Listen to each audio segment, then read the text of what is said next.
Book के author एक hotel में काम करते थे जहां एक टेक्नोलॉजी एक्सक्लूसिव फ्रीक्वेंटली आता था। वो एक जीनियस था जिसने यंग एज में बहुत सी कंपनी बनाई और उसे बेच भी दी। उसका बहुत पैसा था, लेकिन उसका उसके पैसे के साथ रिलेशनशिप बहुत खराब था।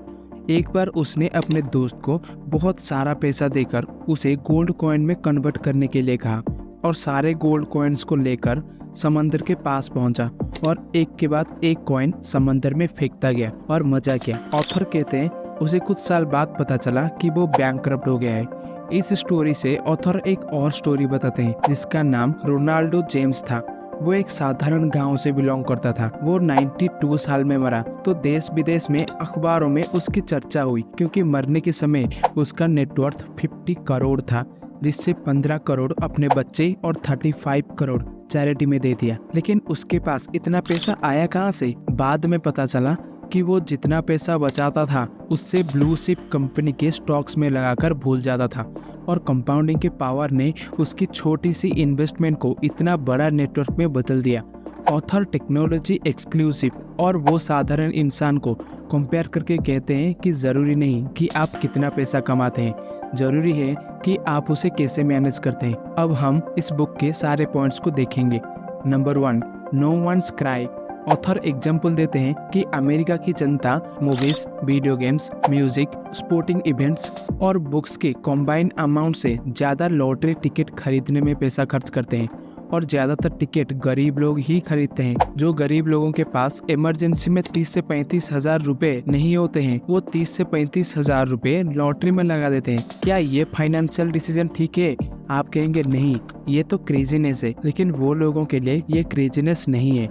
बड़ा गाड़ी और बड़ा घर और फाइनेंशियल फ्रीडम जो रिच और मिडिल क्लास लोग ही अफोर्डेबल कर सकते हैं, वहीं ये सब इन गरीब लोगों के लिए सपना है और ये सपना को पूरा करने के लिए वो लॉटरी खरीदते हैं। गरीब हो या मिडिल क्लास या रिच, ज्यादातर money related decision excel sheet पर नहीं, अपने इंडिविजुअल सर्क्यूटम्स और इमोशन से प्रभावित होकर लेते हैं। जो मैं डिसीजन लूंगा वो आपको क्रेजीनेस लग सकता है, वो आपके फाइनेंशियल सक्सेस पर डिपेंड करता है या आप पर डिपेंड है कि आप इमोशन और कैलकुलेटर को साथ में रखते हुए पैसे के साथ कैसा बिहेव करते हैं। Number 2, luck and rise.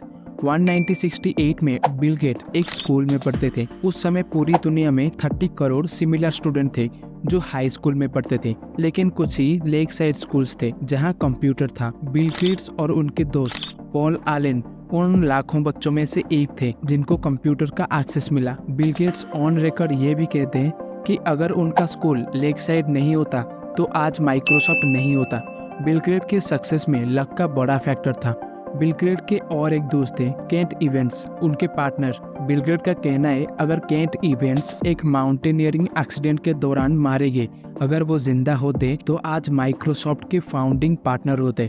और लक और राइज का कॉन्सेप्ट यही बताता है कि जहां बिल गेट्स लाखों में एक बने जिन्होंने सक्सेस पाया और केंट इवेंट्स वो भी लाखों में एक बने जिनको राइज का फेस करना पड़ा। जहां इन दोनों की शुरुआत एक साथ हुई, लेकिन लक और राइज के कारण दोनों के आउटकम्स अलग निकले। इसका मतलब ये नहीं कि बिल गेट्स सिर्फ लक के कारण ही सफल बने। ये कहना उचित होगा कि आपको एफर्ट के अलावा और भी बहुत से फैक्टर हैं जो आपको डिटरमिन करते हैं कि आपका आउटकम क्या होगा। अगर आप फेलियर का सामना करो तो ये मत मान लो जो आपने डिसीजन लिया वो सब गलत थे, इसीलिए आप असफल हुए। इसीलिए तब तक आगे बढ़ते चले जब तक सारे फैक्टर्स आपके फेवर में आकर आपको सफलता ना दिलाते। नंबर 3, इस सॉफ्ट स्किल को बताने के लिए ऑथर ने रजत गुप्ता का एग्जाम्पल दिया है, जिनका जन्म कोलकाता में हुआ। 40 साल की उम्र में रजत गुप्ता ने प्रेस्टिजियस काउंसलिंग फर्म के सीईओ बने।